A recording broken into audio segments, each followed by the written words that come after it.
अशाच ताज्या व महत्त्वाच्या घडामोडी जाणून घेण्यासाठी आमच्या नाशिक प्लस न्यूज चॅनलला सबस्क्राईब करा व बेल आयकॉनला. गावमधील सर्व पत्रकार बांधवांचं मी मनापासून स्वागत करते आणि आधी माफी मागते की मला इथे यायला थोडा उशीर झाला. पहिलं कारण म्हणजे आम्हाला थोडं विमानाचं लँडिंग करण्यासाठी क्लिअरन्स मिळायला खूप उशीर झाला आणि त्यानंतरचं दुसरं कारण म्हणजे निवडणूक आयोग आणि पोलीस कर्मचाऱ्यांच्या दक्षतेमुळे मालेगावचं विमानतळ, धुळ्याचं विमानतळ आणि मालेगाव चेकपोस्ट या दोन्ही ठिकाणी आमच्या बॅगा चेक करण्यात आल्या आणि त्यामुळं इथपर्यंत येण्यासाठी खूप मला उशीर झाला. तर व्हिडिओ मला या ठिकाणी दाखवायचा आहे की खरं तर ज्यावेळेस आपण बघा, मी एक अत्यंत सर्वसामान्य शिवसैनिक आहे. वडील बांधकाम कामगार, आईनं काबाड कष्ट करून कधी मंगल कार्यालयात कामाला जाऊन, कधी कारखान्यात कामाला जाऊन वाढवलं. कुठलीही सुरक्षा न घेता मी फिरतीये.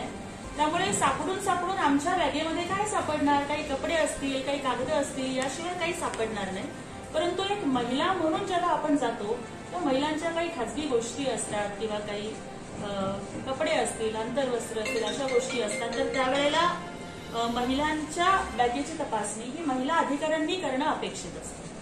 तर त्यावेळेला कुणीही महिला कर्मचारी तिथे उपस्थित नव्हते.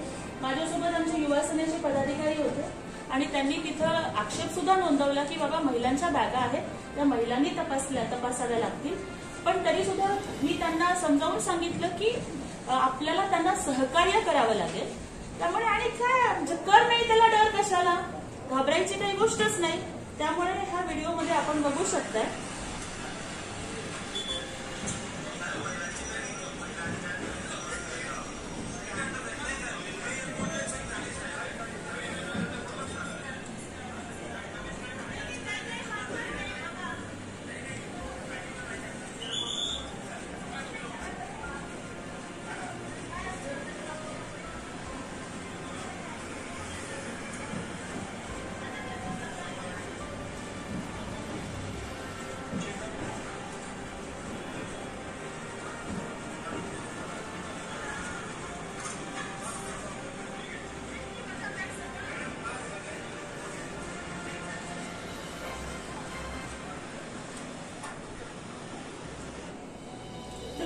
बघू शकताय की पुरुष पोलीस अधिकाऱ्यांनी जरी आमच्या बॅगांची तपासणी केली तरी सुद्धा आम्ही कुठल्याही पद्धतीची अरेरावी, कुठल्याही पद्धतीची दमदाटी न करता त्यांना सहकार्य केलं.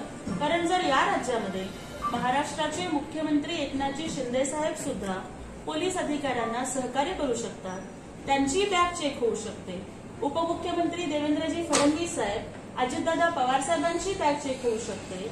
मला वाटतं की हे कायदा सुव्यवस्था अबाधित असण्याचं लक्षण आहे. याच्या आधी आपण बघू शकताय की एअरपोर्टवरती सुद्धा आल्यानंतर सुद्धा तिथेही आमची बॅग ही चेक झालेली होती, म्हणजे अगदी अर्ध्या तासाच्या अवधीमध्ये. आणि इथे आपण बघू शकताय की महिलांचे जरी कपडे असले तरी अगदी पूर्ण बॅगा वगैरे उघडून, मी हे व्हिडिओ तुम्हाला नंतर पण देईन, तर अशी तपासणी झालेली आहे. या दोन गोष्टी मला लक्षात आणून द्यायच्या आहेत की मी धुळे विमानतळावरती येण्याच्या एक मला वाटतं तास ते 1.5 तास आधी उबाठाचे प्रवक्ते आणि रोज सकाळी 9:30ला ज्यांचा भोंगा ओरडत असतो ते संजय राऊत सुद्धा त्या विमानतळावरती आलेले होते. आणि त्यावेळेला माझी बॅग ज्या पुरुष अधिकाऱ्यांनी कर्मचाऱ्यांनी चेक केली त्यांच्यापैकी कुणीही संजय राऊतांची बॅग चेक करण्याची तसदी अजिबात सुद्धा घेतलेली नाही. म्हणजे एका बाजूला त्यांचे नेते हे आरोप करतात, पण दुसऱ्या बाजूला आम्हाला असा अनुभव येतोय की उबाठाच्या प्रवक्त्यांची बॅग त्याच विमानतळावरती तेच अधिकारी तपासत नाहीत आणि आम्ही एक महिला असताना सुद्धा आमच्या बॅगा मात्र तपासल्या जातात. पण हरकत नाही, कायद्याचं राज्य आहे, संविधानाच्या समोर सगळे समान आहेत आणि आमचे पोलीस बांधव आणि आमच्या आचारसंहितेमध्ये कार्यरत असणारे कर्मचारी जर इकडे कर्तव्य तत्पर असतील तर त्यांचं स्वागतच आहे. पण दुसऱ्या बाजूला मग उद्धवजी ठाकरे साहेब जे अकांड तांडव करतात की आज सुद्धा आपण बातम्या बघितल्या असतील की मुख्यमंत्री उपमुख्यमंत्र्यांनी तपासणीला सहकार्य केलं, पण चेकपोस्ट वरती जेव्हा उद्धव ठाकरे साहेबांचा ताफा अडवला तेव्हा मात्र त्यांना राग येतो, ते संतापले, त्यांचा राग अनावर झाला, अशाच बातम्या येत आहेत. विमानतळावरचा चेकिंगचा जो व्हिडिओ आपण बघितला त्याच्यामध्ये ते कर्मचाऱ्याला नाव विचारत आहे. मला असं समजलेलं आहे की तो कर्मचारी हा दलित समाजाचा आहे, मागासवर्गीय समाजाचा आहे. म्हणजे तुम्ही एका कर्मचाऱ्याला त्याचं नाव विचारताय, तुम्हाला त्याची म्हणजे आपल्याकडे आडनावावरून नावावरून जात कळते. त्या मागासवर्गीय कर्मचाऱ्याला तुम्ही काय म्हणताय की माझी युरिन पॉट तपासा. म्हणजे केवळ तो आपलं कर्तव्य करतोय म्हणून त्यांनी उद्धव साहेबांचं लघवीचं भांड तपासायचं का? दलित मागासवर्गीयांच्या बद्दल इतकी तुच्छतेची भावना ही उद्धवजींच्या मनामध्ये आहे का? अजूनही त्यांच्या डोक्यात मनुस्मृती आहे का? याच्याही आधी आपण बघितलेलं होतं की जोडे पुसणारे वगैरे असंही करत त्यांनी सतत मागासवर्गीयांचा अपमान केलेला आहे. ते कर्तव्यावरती असणाऱ्या कर्मचाऱ्यांना अरे यांचे फोटो काढून घ्या, तो कुठल्या डिपार्टमेंटमध्ये काम करतो हे बघा, अशा पद्धतीच्या उघड उघड धमक्या ते देत आहेत.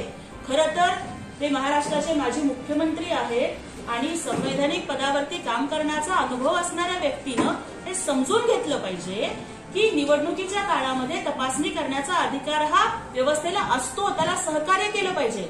आज मालेगाव चेकपोस्टवरती आमचीच नाही तर प्रवास करणाऱ्या प्रत्येक सर्वसामान्य नागरिकाचीही, ज्यांचा कुठल्या पक्षाशीही संबंध नाही, त्यांचीही गाडी अडवली जात होती आणि त्यांच्याही बॅगा चेक केल्या जात होत्या. मग एवढा राग का? असं काय आहे जे उद्धवजी लपवत आहेत? का त्यांचा फोटोग्राफीचा छंद अजून सुद्धा उफाळून बाहेर येतोय आणि पुन्हा पुन्हा ते राजकीय नेत्याच्या भूमिकेतून फोटोग्राफरच्या रोलमध्ये जात आहेत का?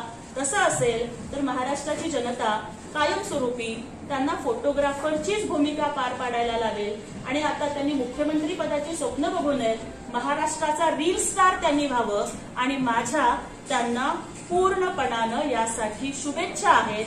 आणि आता महाराष्ट्रातल्या पोलिसांनी उद्धवजींची बॅग तपासण्यापेक्षा एकदा त्यांचं डोकं तपासण्याची गरज आहे, हे मात्र मला आवर्जून वाटतं.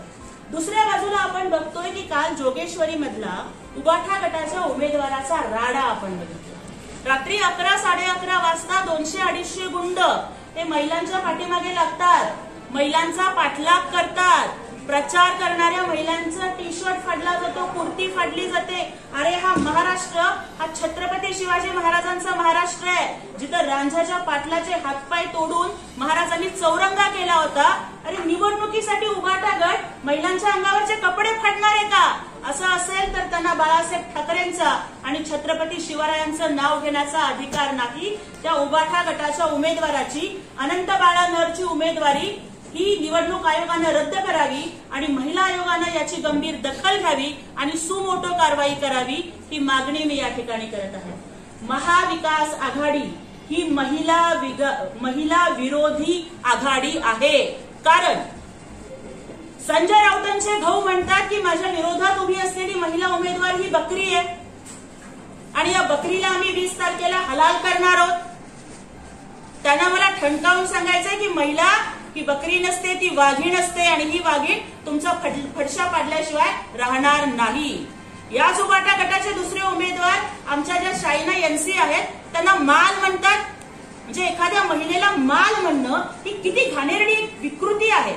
जे लोक महिलेला माल म्हणतील ना, त्यांना बाळासाहेब असते ना तर त्यांच्या कानाखाली जाळ काढला असता. पण दुर्दैव की उद्धव ठाकरे याबद्दल काहीही बोलत नाही. त्यामुळे एका बाजूला माननीय मुख्यमंत्री एकनाथजी शिंदे साहेबांच्या नेतृत्वाखाली महाविकास आघाडी महिलांना 2,60,00,000 महिलांना लाडकी बहीण म्हणत आहे, तर ही महाविकास आघाडी महिलांना माल म्हणतीये, बकरी म्हणतीये, महिलांचे कपडे फाडतीये. तर या महाविकास आघाडीला मतदानावरती बहिष्कार टाकण्याचं काम हे महाराष्ट्रातल्या महिलांनी करावं असं मला या ठिकाणी वाटतं. उद्धवजी असतील की ते नेहमी बोलतात माझा बाप चोरला, माझा पक्ष चोरला. अरे बाबा, पण तुम्ही तर तुमचा जाहीरनामा सुद्धा चोरलेला आहे. तुम्हाला देण्यासाठी आश्वासनं सुद्धा नवीन नाहीये. काय केलं ह्या लोकांनी? महायुतीची प्रत्येक योजना चोरली. आम्ही एसटी मध्ये अर्ध तिकीट केलं, तर आता हे म्हणतायत की आम्ही पूर्ण तिकीट माफ करणार. आम्ही 1,500 रुपये दिले, वाढवून आता 2,100 देतो म्हणतोय, तर हे म्हणतायत की आम्ही 3,000 देणार. त्या फक्त चोरलेल्या योजना आहेत. आणि एका बाजूला म्हणायचं आम्ही लाडक्या बहिणींना 1,500 देताना की पैसे कुठून आणणार. तर मग आता ते जेव्हा 3,000 देण्याची भाषा करतायत तेव्हा ते कुठून पैसे आणणार आहेत याचंही उत्तर त्यांनी द्यावं. दुसऱ्या बाजूला 45,000 कोटींची तरतूद ही बजेटमध्ये महायुती शासनाने केलेली होती. त्यामुळे आपण बघितलं की 5 महिन्यांचे पैसे हे महिला भगिनींच्या अकाउंटमध्ये गेलेले आहेत आणि आता आचारसंहिता संपली की डिसेंबरचेही पैसे जातील. त्यामुळं त्यांनी थोडंसं होमवर्क करण्याची गरज आहे. महाविकास आघाडीचा जाहीरनामा म्हणजे कॉपी करून पास होण्याचा प्रकार आहे, परंतु महाराष्ट्राची जनता सुज्ञ आहे. ती कॉपी बहादर विद्यार्थ्यांना फेल करेल आणि मेहनत करणाऱ्या मेहनती महायुतीच्या उमेदवारांच्या सोबत उभी राहील आणि पुन्हा महाराष्ट्रामध्ये महायुतीचं शासन येईल हा मला विश्वास वाटतो. बाकी काही आपल्याला प्रश्न